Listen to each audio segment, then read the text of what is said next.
अस्सलाम वालेकुम everyone. Welcome to बिब्लियोथेरेपिस्ट। उम्मीद है आप सब बाखैरियत होंगे। आपके लिए पेश खिदमत है मैं एक जुगनू अस्कलम मामूना नसरुल्ला। Episode second. उनके पेपर्स ख़त्म हुए 2 दिन हो चुके थे। सब लड़कियां घर जाने की तैयारियों में लगी हुई थीं। जिनके पहले ख़त्म हो गए थे वो जा चुकी थी। मौसम के परिंदों की तरह सब उड़ती जा रही थी। मरियम भी इन्हीं तैयारियों में थी। लेकिन इंग्लिश डिपार्टमेंट की हुस्ना, जिसका पहला सेमेस्टर था और उसे देखकर मेले से खोई हुई बच्ची का गुमान आता था, तो उसकी अभी दोस्त नहीं बनी थी तो क्या हुआ? मरियम आलम थी तो सही 24 आवर्स अवेलेबल सर्विस, यानी जो मदद दोस्त करते हैं वो मदद उसकी मरियम आलम कर देती थी। तो उसका आखिरी पेपर रहता था और उस बेचारी के पास पेपर में लिखने के लिए मवाद नहीं था। वो मरियम के पास आई थी और मरियम, जो घर के लिए सामान बांधे बैठी थी, बेबसी से उसे देखा। उसे घर वालों की बहुत याद आई हुई थी। वो तो पेपर्स देके बस भागना चाहती थी यहाँ से, और हुस्ना ना सुनने के खौफ से आंखों में आंसू भर लाई। प्लीज़ मरियम। और उसका दिल पसीज गया था। ज़बरदस्ती चेहरे पर मुस्कुराहट लाके उसने हुस्ना को तसल्ली दी। फिर उसके लिए लाइब्रेरी के चक्कर और उसके लिए शॉर्ट नोट्स बनाना और साथ बैठ के समझाना। रिदा तो शदीद गुस्से में थी। 2 दिन में उसे टॉप करवाओगी क्या, नालायक लड़की। एंड टाइम पर उसे याद आया कि उसके आखिरी पेपर की तैयारी नहीं है। वो इसलिए रिलैक्स होगी। उसे पता था यहाँ एक बेवकूफ़ की हद तक रहमदिल मलिका रहती है, जो आखिरी मिनट पर भी उसकी मदद करने को तैयार होगी। तो तुम्हें क्यों गुस्सा आ रहा है? तुम्हारी भी तो करती हूँ, सबकी करती हूँ। दफ़ा हो जाओ अपनी उस शहीदे के पास। ये तुम इस रूम में सोने ही क्यों आई 2 दिन? उसी के कमरे में रहती, न 24 घंटे पढ़ाती उसे ताकि वो टॉप करती। रिदा तो जले भुने बैठी थी। मुझे नहीं पता था मुझसे ज़्यादा नालायक भी इस दुनिया में पाए जाते हैं, जिन्हें सिरे से ही पेपर्स का कुछ आइडिया ही नहीं होता। पूरे 6 माह क्लास में झक मारती रही थी, और हद तो ये कि सारे पेपर्स जैसे तैसे दे दिए, बस आखिरी पेपर ही गले की हड्डी बन गया। बीबी, आप ये पेपर भी दे आती। उसके फैमिली प्रॉब्लम्स की वजह से वो ज़्यादा तैयारी नहीं कर पाई थी इस सब्जेक्ट की। मरियम ने रिदा को सर्जनिश की थी जैसे। अच्छा, कौन सा सब्जेक्ट है? मरियम ने गहरी सांस भर के उसे देखा। जो भी, उससे नहीं हुआ। तुम्हें क्या मसला है? हुस्ना परेशान तो यूँ नज़र आ रही थी जैसे एटॉमिक साइंस की स्टूडेंट हो। मरियम के लबों पर मुस्कुराहट आई थी। मरियम आलम भी तो जब मदद करती तो अगले के करने के लिए कोई काम न छोड़ती, हर काम मुकम्मल करके देती थी। रात वो उसके लिए लाइब्रेरी से 2 बुक्स से नोट्स बनाती रही। अब जाकर बुक्स भी वापस करनी थी और नोट्स भी फ़ोटोकॉपी करके अपने पास रखने थे कि फिर कभी किसी को मदद की ज़रूरत पड़े। उसकी तैयारियों को देखकर रिदा तंज की बौछार किए जा रही थी, और मरियम यूं मुस्कुराकर सुन रही थी जैसे उसकी तारीफ की जा रही हो। और हर दूसरे जुमले के बाद वो पलटकर रिदा के आगे हल्का सा शुक्रिया के लिए सर झुकाती तो उसे आग लग जाती और वो स्पीड पकड़ लेती थी। शुक्रिया एंड नवाजिश अल आरिज। रिदा ने एक बार फिर स्पीड पकड़ ली थी। ढीठ औरत, बेवकूफ़। यार, मेरी रहमदिली को मेरी बेवकूफ़ी ना कहो। बस मेरा दिल नहीं चाहता कोई मुझ तक मदद के लिए आए और मैं उसे इनकार कर दूं। हाँ तो ना किया करो, लेकिन आउट ऑफ द वे जाकर कौन मदद करता है किसी की? सिर्फ एक बेवकूफ़। मरियम ने कोई जवाब नहीं दिया था। फिर रिदा को खुदा हाफिज कहते वो बाहर आ गई थी। रास्ते में उसे बलूची सिस्टर्स मिल गई थी, नैना और नाज। दोनों इसी नाम से मशहूर थी। वो उससे जूनियर थी। उनके पहले सेमेस्टर के पेपर्स हुए थे, जबकि मरियम 3rd सेमेस्टर में थी। कहाँ जा रही हैं? बस यहीं लाइब्रेरी तक। और लाइब्रेरी कोई ये सामने नहीं खड़ी थी, ज़रा दूर थी उनके हॉस्टल से। तुम लोग बताओ, पेपर्स कैसे हुए? बहुत अच्छे। आपके? मेरे भी अच्छे हुए। वो हंसी। ये भी सबको पता था कि टॉप उसी ने करना था। वो लोग हल्की फुल्की बातें करते हॉस्टल गेट से बाहर आ गए थे। गेट के सामने ही एक ब्लैक कलर की 4x4 खड़ी थी, जिसके फ्रंट सीट पर मीर हाशिर था और ड्राइविंग सीट पर मीर जासिब था। मरियम ने एक ही निगाह में उन्हें पहचान लिया था, और पहचान तो उन्होंने भी लिया था। मरियम नज़र फेर कर दोनों बहनों को खुदा हाफिज बोलती आगे चली गई थी। दोनों बहनों के बैठते ही जासिब ने गाड़ी आगे बढ़ा दी थी। कौन थी ये लड़कियां? जासिब ने ही पूछा था। मीर हाशिर को भी तजस्सुस था कि आखिर वो कौन थी और उनकी मदद क्यों की थी, लेकिन जासिब तेज़ रफ्तार था। मरियम आलम, हमारी सीनियर और टॉपर, नैना ने मुस्कुराकर जवाब दिया। और पता है वो भी बलोच हैं, और उनके घर में भी बलोची बोली जाती है, नाज ने आगे होकर बताया। मीर हाशिर की निगाह सामने जाती मरियम पर थी, जो फ़ोन कान से लगाए हुए थी। फिर उनकी गाड़ी उसके करीब से गुजरकर दूर होती गई। मीर हाशिर पुरसोच निगाहों से मिरर पर नजरें जमाए उसकी अक्स को देख रहा था, जो अब हंसी छुपाने को मुंह पर हाथ रख रही थी, और जासिब ने बहनों से उसकी मालूमात निकलवाना शुरू कर दिया था। उन्हें ज़रा भी शक नहीं हुआ था कि भाई उनसे कुछ उगलवा रहे हैं। भाई, जब बंदे को ज़्यादा बोलने की आदत हो तो उसे लगता है कि वो अपनी मर्जी से बोल रहा है, जबकि सामने वाला उसे बोलने पर उकसा रहा होता है और अपनी मर्जी की मालूमात ले रहा होता है। और नैना नाज जैसी भोली बच्ची समझती हैं कि हमने पूछे बगैर सब बता दिया। पूरे हॉस्टल की एक ही हैं, जहाँ कोई किसी के काम नहीं आता, वह मरियम आलम जिंदाबाद। सच्ची अदा, क्या बताऊं, इतनी खुश इखलाक हैं और नर्म दिल। वो उसकी तारीफों के पुल बांध रही थी। ना तो उनके मुंह में है ही नहीं, आउट ऑफ द वे जाकर हेल्प करना पड़े, करती हैं। मसलन जासिम ने ही सवाल किया। हम तो तब नहीं थे हॉस्टल में, लेकिन हमारी एक रूममेट बताती है कि एक बार एक लड़की की बहन की शादी का मसला था। वो रो रही थी कि उनके पास पैसे पूरे नहीं हो रहे थे। वो वर्किंग लेडी थी, तो मरियम ने अपने सोने की ब्रेसलेट उतार कर उसे दे दी थी।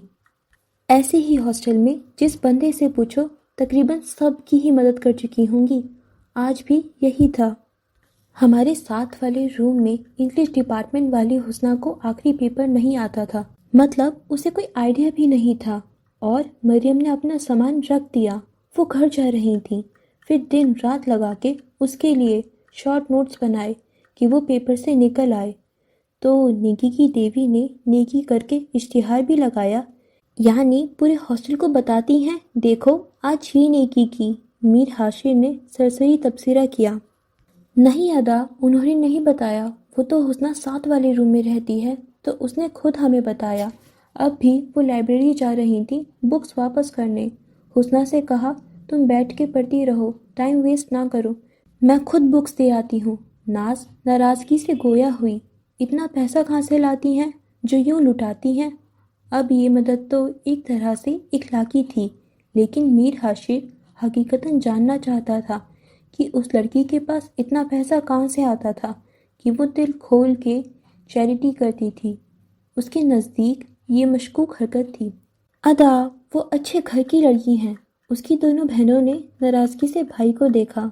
और वैसे भी मदद सिर्फ पैसे से नहीं होती, वो इखलाकी तौर पर भी किसी को मुश्किल में अकेला नहीं छोड़ती हैं।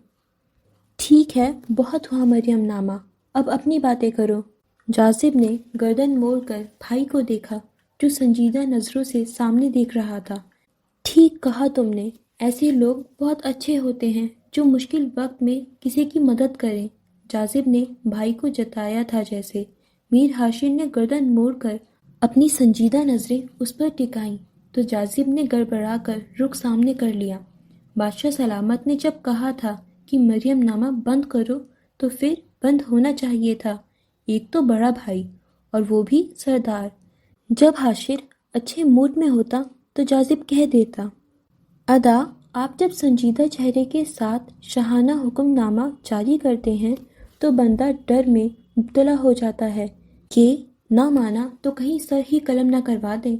सबको पता था उसकी बात वो गुस्से में कहे या आराम से, वो हरफे आखिर है। बहनें तो अब दूसरे मौजू पर शुरू हो चुकी थी, लेकिन जाजिब ने गलती कर दी थी, इसलिए भाई की घूरी से दिमाग वापस जगह पर आ गया था। अली फ़ोन पर उसकी मिन्नतें किए जा रहा था। अच्छा देखो वो फला ब्रांड की शर्ट लाजमी हो, बहन नहीं हो मेरी, और वो परफ्यूम, और मेरे बाप की फैक्ट्रियाँ नहीं लगी हैं यहाँ, इतनी महंगी चीज़ें बता रहे हो। भूखी, पिछली बार जब आई थी तो अब्बू ने कितने पैसे दिए थे? हाँ तो सारा तुम पर लुटा दूँ? पूरे जहान पर लुटाती हो, भाई को तरसा रही हो, जालिम मरियम। वो दांत पीसते हुए गोया हुआ, फिर याद आया अपना ही काम था तो फौरन ही तस्हीह की। मेरी प्यारी बहन मरियम। मरियम ने उसकी बात पर छोटा सा कहकहा लगाया। कुछ मैं खर्च कर चुकी हूँ, अब जितने हैं उतने में जो आया ले आऊँगी। काश मैं खुद आ सकता, अब्बू ने मुझ पर फिर से पाबंदियाँ लगा दी हैं। वो जैसे रो देने को हुआ। फिर कोई तुम्हारा लोफर दोस्त दरवाजे पर आ गया होगा, वो हंसी। उन कमीनों को भी कितनी बार समझाया है कि। मरियम ने कान से हटाकर फ़ोन को घूरा। अब्बू को बताऊंगी, गाली देते हो? अब के अली ने फ़ोन को कान से हटाकर घूरा। चुड़ैल, ये तो गाली नहीं है ना? वो चबा चबा के बोला। हाँ जैसे गधा और घोड़ा गाली नहीं होती, हाँ जैसे बंदरिया गाली नहीं होती। ठीक है, इस बार खुद आके अपना सब ब्रांडेड सामान ले जाना। मरियम ने नाक सुकेड़ी। पता था अब्बू ने बैन लगाया हुआ था, तो मतलब वो उसे लेने के बहाने से भी घर से नहीं निकल सकता था, क्योंकि अब्बू के बकौल मेरी बेटी बहुत पुरएतमाद है, वो अकेले सफ़र कर सकती है। और फिर उसकी मिनमिनाहट कि अब्बू जी आप कैसे बलोच हैं, बेटी दूसरे शहर का अकेला सफ़र करके आए, कोई ऊंच नीच हो जाती है, जैसी मिनमिनाहटों का अब्बू जी बहुत अच्छे से गला घोटते थे। और फिर अम्मी दरमियान में आकर उसकी नाजुक इज्जत बचाती थी। नाजुक इसलिए कि घर में सबसे छोटे होने पर उसकी इज्जत जाली के कपड़े जैसी पतली थी भी और नहीं भी। और वो कुर्ता खुदा दुश्मन को भी आखिरी औलाद ना बनाए, पता नहीं कौन सी छोटी औलादें होती हैं, वो तो बड़ा ही जलील होता था। मरियम शुक्र करती थी कि उससे 1 साल पहले आ गई थी, वरना उसकी इज्जत भी इतनी ही नाजुक होती, ज़रा ज़रा सी बात पर उतर जाती और फिर फौरन ही नीचे गिरी नाक उठा के चेहरे पर सजानी पड़ती। नहीं तो मेरी तो कोई बेइज्जती नहीं हुई, यकीनन आपकी आंखों कानों को धोखा हुआ है, मेरी इज्जत महफूज है। अली को पता था ये महज धमकी थी कि वो कुछ नहीं लाएगी। वो उसके कहे सामान के लिए अब्बू से और पैसे भी मंगवा सकती थी। यार ये बेटियां अब्बू की दौलत लूटने के लिए पैदा होती हैं, डाकू कहीं की। खैर ऐसे वक्त में उसको बहन के लाडले होने पर कतई एतराज़ नहीं होता था। आप ही बताएं क्या होना चाहिए था?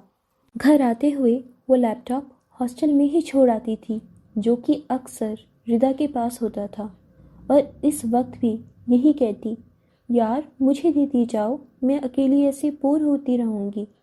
क्योंकि वो जब से हॉस्टल आई थी बस 2 बार अपने घर गई थी, वो घर नहीं जाती थी। हाँ जब ईद वगैरह की छुट्टियाँ होती थीं तब उसे हॉस्टल छोड़ना पड़ता था। मरियम का लैपटॉप बस नाम का उसका था, फिर वैसे भी उसे कम ही ज़रूरत पड़ती थी, वो ज़्यादा काम मोबाइल पर कर लेती थी। कोई नहीं यार, घर वैसे भी अली का लैपटॉप है, ज़रूरत पड़ी तो उसका ले लूँगी। भोली मरियम बस एक बेचारगी भरे चुभले की मार थी, कोई इतना नर्म दिल कैसे हो सकता है? नहीं होना चाहिए, नुकसानदेह होता है इतना अच्छा होना। वो अली और अम्मी के लिए शॉपिंग कर आई थी। आज शाम को उसकी भागलपुर की टिकट थी, बिल आखिर वो घर पहुंच गई थी। हाय अम्मी, आपकी इतनी याद आ रही थी। वो अम्मी को ज़ोर से गले लगाए हुए थी। अम्मी उसकी बात पर हंसी। तुम्हारे अब्बू का शौक ना होता तो मैं कभी तुम्हें इतनी दूर पढ़ने ना भेजती, जैसे यहाँ यूनिवर्सिटी ना हो। अम्मी ने हमेशा वाला गीला दोहराया। ब्याही बेटियों की तरह तुम्हारा भी मायका आने का इंतज़ार करो। अली तो उसके जाते ही हाय हेलो के बगैर उसका बैग लिए उसके कमरे में खिसक गया था। वो सब से मिलकर जब अपने कमरे में आराम करने पहुंची तो अली पूरे सामान को बेड पर निकालकर उसे चेक कर चुका था। अब शर्ट्स उठा उठा कर आईने के सामने जाकर उसे देखता, یہ کون سا کلر اٹھا لائی ہو؟ کیوں نظر نہیں آ رہا کون سا کلر ہے؟ اس نے غصے سے بیڈ پر پھیلے سامان کو اپنے ہاتھوں سے ایک طرف کر کے بیڈ سے نیچے پھینک دیا۔ اپنا سامان لیتے جاؤ، میں سو رہی ہوں، اب نہ اٹھانا۔ وہ کوئی اتنی سگڑ بچی نہیں تھی کہ اتنی تھکن میں پہلے سامان سمیٹ کے رکھتی۔ اسے پتا تھا امی یا بھابھی آ کے اس کے اٹھنے سے پہلے ہی سامان سمیٹ لیں گے، کمرہ پھر سے صاف ستھرا ملے گا۔ علی جو اس سے باتیں کرنا چاہتا تھا اسے سوتا دیکھ کر اپنا سامان سمیٹ کے باہر آ گیا تھا۔ امی ابھی میرا بہت سا کام رہتا ہے، کل چلی جاؤں گی۔ امی اور بھابھی رات کے کھانے کی تیاری کر رہے تھے۔ وہ کچن میں ٹیبل کے گرد رکھی کرسیوں میں سے ایک پر بیٹھی تھی۔ تمہارا ماسٹرز ختم ہو تو جان چھوٹے، میں ترس گئی ہوں اپنی اولاد کو دیکھنے کے لیے۔ ایک جرمنی بیٹھا ہے تو ایک یہ بس چند دن کے لیے شکل دکھاتی ہے۔ امی اچھی خاصی ایموشنل ہو گئی تھیں۔ مریم جلدی سے اٹھ کر امی کے پاس گئی اور انہیں گلے سے لگایا۔ یار امی کیا ہو گیا ہے؟ میرا بس اب ایک سیمسٹر رہ گیا ہے، میں پھر یہیں آپ کے پاس ہی رہوں گی۔ اور بھائی کی اب جاب جو ہے وہاں کیا کر سکتے ہیں؟ ہاں یہاں تو کسی کو نوکری ملتی ہی نہیں ہے۔ مریم نے اشارہ میں بھابھی سے پوچھا، ماجرا کیا ہے؟ عاطف کہہ رہی ہیں کہ فیملی سیٹل کرنی ہے وہاں۔ امی کی آنکھیں چھلک پڑی تھیں، انہیں اپنی چاروں اولادیں بہت پیاری تھیں۔ بڑے بھائی ایک ملٹی نیشنل کمپنی میں جاب کرتے تھے، پھر وہاں سے بیلجیم پوسٹنگ ہو گئی تھی۔ بھابھی کو وہاں رہنا پسند نہیں تھا تو وہ بچوں کو لے کے کچھ عرصے کے لیے وہاں جاتی تھیں، پھر واپس آ جاتی تھیں۔ امی ایک تو بیٹے کی جدائی اور ممکنہ طور پر پوتوں کی جدائی پر اتنی ایموشنل ہو رہی تھیں۔ علی بھی اسی وجہ سے یہاں کالج میں پڑھ رہا تھا کہ گھر میں ایک اولاد تو ہو۔ یہ تو شکر تھا کہ آپی کی شادی اسی شہر میں ہوئی تھی، اور انہیں 3-4 دن سے اوپر ہوتے امی رونے لگ جاتی۔ میری اولاد کو میری پرواہ ہی نہیں کہ ماں کے لیے وقت نکالیں۔ وہ سب لوگ شروع سے ایک ساتھ رہتے تھے۔ آپی کی گریجویشن کے بعد ہونے والی شادی تو ایسے ثابت ہوئی کہ جیسے تسبیح کے دانے بکھرے ہوں۔ اس کے بعد عاطف بھائی بیلجیم چلے گئے تھے۔ ابو نے اس کا داخلہ اسلام آباد کروا دیا گیا تھا۔ یک بعد دیگرے سب اولاد کا جانا۔ ویسے آج کل کے ماں باپ اب ان چیزوں کے عادی ہیں جیسے ابو تھے، لیکن امی اس صورتحال کو قبول نہیں کر پا رہی تھیں۔ وہ اس وقت کو یاد کرتی تھیں جب ان کا پورا خاندان ڈائننگ ٹیبل کے گرد اکٹھا ہوتا تھا۔ ہنسی مذاق قہقہے، خوبصورت اور قیمتی لمحے، اور دیکھا جاتا انہیں دراصل اپنے بیٹے کی یاد زیادہ آتی تھی جو میلوں دور تھا۔ حالانکہ وہ ہر دوسرے تیسرے دن سب گھر والوں سے ویڈیو کال پر بات کرتا تھا تو ایک حد تک کمی پوری ہو جاتی تھی، لیکن وہ امی تھی اور وہ پھر بھی بیٹے کو مس کرتی تھی۔ بھابھی اور مریم نے اپنی باتوں سے انہیں اس ایموشنل فیز سے نکالا تھا۔ ٹھیک ہے تم جاؤ اپنے شوہر کے پاس، میری طرف سے کوئی منع نہیں ہے، لیکن بچے میرے پاس چھوڑے جاؤ، میں اپنے پوتوں کے بغیر نہیں رہ سکتی۔ بھابھی نے بے بسی سے انہیں دیکھا۔ امی، مریم نے امی کے کندھے پر بازو پھیلا دیا، بھابھی بچوں کے بغیر کیسے رہیں گی؟ تو شفٹ نہ ہو، ہمیشہ کی طرح کچھ دن رہ کے آ جانا۔ مریم نے بھابھی کو دیکھ کے کندھے اچکا دیے۔ یہ ساس بہو کا مسئلہ تھا جس کو ابو نہیں سلجھا پائے تھے، تو مریم کس کھیت کی مولی تھی؟ امی آپ ہی کب آ رہی ہیں؟ جب سے میں آئی ہوں ایک بار بھی نہیں آئی۔ اپنی طرف سے مریم نے ان کا دھیان بٹانا چاہا۔ اسے اپنے گھر سے فرصت ملے تو سوچے کہ بوڑھے ماں باپ ہیں جو ان کے لیے راہ تکتے ہیں۔ پتہ نہیں کون سی لڑکیاں مائکے کی شدائی ہوتی ہیں، ایک میری اولاد ہے، ذرا جو انہیں ماں کی یاد آئے ہفتوں پرواہ نہیں کرتی۔ امی بڑھاپے کی بات رہنے دیں، آپ کو بھی پتہ ہے کہ آپ اچھی خاصی جوان ہیں، اور یہ امیاں ایموشنل ہو کے بات کو اتنا ایگزیجریٹ کیوں کر دیتی ہیں؟ آپ کی بات سن کے ایسا لگ رہا ہے جیسے آپ کو سب سے نالائق اولاد ملی ہو، اور ہفتوں کا رہنے دیں جیسے مجھے پتہ نہ ہو، نہ اگر جو واقعی کبھی آپ ہی نے پورا ایک ہفتہ لگا دیا تو آپ نے تانوں سے ان کی حالت خراب کر دینی ہے۔ بھابھی نے ہنسی چھپانے کو چہرے کا رخ موڑ لیا تھا۔ اچھا اب تم میری ماں نہ بنو، بڑی آئیں میری غلطیاں بتانے والی، چلو اپنے فروٹس ختم کرو۔ امی نے ڈانٹ دیا تھا۔ وہ مسکراتے ہوئے واپس اپنی جگہ پر بیٹھ گئی تھی۔ بھابھی جونیئر پارٹی کہاں ہے؟ وہ تھوڑی دیر پہلے سو کر اٹھے تھے، مسجد گئے ہیں قرآن پڑھنے۔ علی جب نماز کے لیے جاتا ہے ساتھ لے جاتا ہے۔ وہ علی کا سن کے ہنسی۔ یقیناً اس بار ابو نے زیادہ کر دی تھی، اس لیے ریگولر مسجد جا رہا تھا، کیونکہ ابو کی ہدایت تھی کہ 5 وقت کی نماز مسجد میں ادا کرے۔ وہ آگے پیچھے وہ یہاں وہاں نکل جاتا تھا، لیکن جب ابو کے ہاتھ لگتا تو وہ سب قضا نمازیں بھی ادا کرواتے تھے۔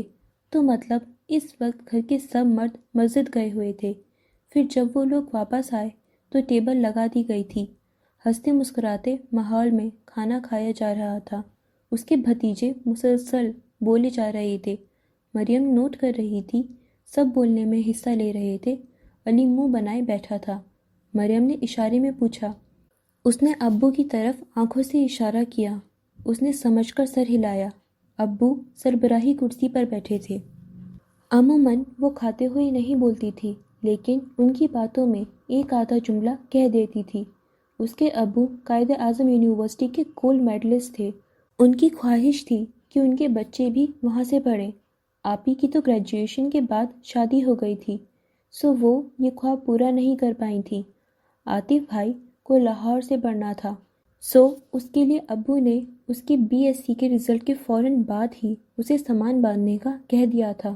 اور علی کو امی نہیں جانے دیتی تھی کہ ویسے بھی گھر میں صرف وہی بچا تھا۔ اس کے ابو بہت شاندار شخصیت کے مالک تھے، ہینڈسم، پڑھے لکھے، سلجھے ہوئے مزاج کے مالک تھے۔ وہ پیپر کیسے ہوئے تھے؟ ابو نے جیسے سرسری سا پوچھا تھا۔ پتا تھا ٹاپ ہی کرے گی وہ۔ بہت اچھے ہوئے، ہمیشہ کی طرح۔ وہ مسکرائی تھی۔ انڈوں اور ٹماٹروں کی ضرورت تو نہیں پڑے گی؟ ابو نے اسے چھیڑا۔ گھر کے لیے تو ان کی ہمیشہ ہی ضرورت رہتی ہے ابو جی۔ وہ ہنس دی۔ اللہ کامیاب کرے تمہیں، آمین۔ سب نے زیر لب آمین کہا تھا۔ کھانے کے بعد نماز پڑھ کر وہ علی کے کمرے میں چلی گئی تھی، جو بیڈ پر بیٹھا کچھ لکھنے میں مصروف تھا۔ اس کے گرد کتابیں تھیں۔ واؤ بھائی، میرا بھائی اتنا لائق کب سے ہو گیا؟ مریم نے مسکراتے ہوئے اس کی کتابوں کو دیکھا۔ اسے دیکھ کر علی نے گہری سانس لی اور رجسٹر ایک طرف رکھ دیا۔ مریم کچھ کرو، ابو تو مجھ پر زمین تنگ کیے جا رہے ہیں۔ شرم کرو، ابو کے لیے ایسا بولتے ہو؟ جس دن سے میرے دوست آئے تھے دروازے پر، اس دن سے ابو نے میری نمازوں کی نگرانی شروع کر دی ہے۔ مسجد میں سب نماز پڑھ کر جا چکے ہوتے ہیں، لیکن میری قضا نماز چل رہی ہوتی ہے۔ قسم سے ٹانگوں میں درد ہو جاتا ہے۔ اور تو اور میری اکیڈمی بھی ابو نے ختم کروا دی ہے۔ خود پڑھاتے ہیں، اور جو کالج کا سبق ہوتا ہے روز یاد کر کے اس کا ٹیسٹ لیتے ہیں۔ بس اس کے آنسو ہی نہیں چھلکے تھے، ورنہ وہ تو پورا ہوا بیٹھا تھا۔ مریم نے بہت کنٹرول کر کے اپنے کہے کو قابو کیا، جو بس مسکراہٹ کی صورت ظاہر ہوا تھا۔ کون سے ایسے دوست تھے جن کی وجہ سے صورتحال اتنا پیچیدہ ہو گئی؟ کالج کے دوست تھے۔ سچ بتاؤ بیٹا، مریم نے ڈھیلے گھمائی۔ دوپہر کے وقت آئے تھے مجھ سے ملنے۔ ابو تو اس وقت گھر نہیں ہوتے، لیکن اس دن پتہ نہیں کیسے ابو گھر آئے تھے، اور ابو نے جا کر دروازہ کھولا تو 2 سگریٹ پی رہے تھے۔ او مائی گاڈ علی، تمہارے اتنے آوارہ دوست ہیں؟ مریم نے ڈرامائی انداز میں کہا۔ علی نے گھور کر دیکھا۔ ڈرامہ کوئن، سگریٹ وہ پی رہے تھے۔ سختی مجھ پر آ گئی۔ تو بیٹا جی، دوست ہی انسان کی پہچان ہوتے ہیں، مریم نے ابو کے لہجے میں کہا تھا۔ مریم کچھ کرو۔ اچھا باقی سب ٹھیک ہے، لیکن ابو سے نہیں پڑھنا یار، کام کیے بغیر سونے نہیں دیتے ہیں۔ مریم نے اب کی بار بلا تکلف کہا مارا۔ ویسے ابو آفس سے آنے کے بعد اتنا تھکے ہوئے ہوتے ہیں، تمہیں کیسے پڑھاتے ہیں؟ سیم ایگزیکٹلی، میں نے بھی ابو سے یہی کہا تھا کہ ابو جی آپ تھکے ہوئے ہوتے ہیں، میں اکیڈمی میں پڑھ تو رہا ہوں، لیکن نہیں، ابو کہتے ہیں یہ احساس پہلے کر لیتے، باپ تھکا ہوا آتا ہے، خود ہی پڑھ کر اچھا رزلٹ دے دوں۔ اس کے لیے ابو کو منع نہیں کروں گی میں، باقی دیکھتے ہیں کیا ہو سکتا ہے۔ علی کھا جانے والی نظروں سے اسے دیکھنے لگا۔ سب سے بڑا مسئلہ تو یہی تھا، جو نہ امی حل کر کے دے رہی تھی نہ مریم۔ اسے ابو جیسے سخت استاد سے نہیں پڑھنا تھا یار۔ اوکے فرینڈس، آج کے لیے بس اتنا ہی، باقی پارٹ نیکسٹ ایپیسوڈ میں۔ تب تک کے لیے آپ جلدی سے ہمارے چینل کو سبسکرائب کر لیجئے اینڈ ہمارے انسٹا پیج کو فالو کر لیجئے۔ خدا حافظ۔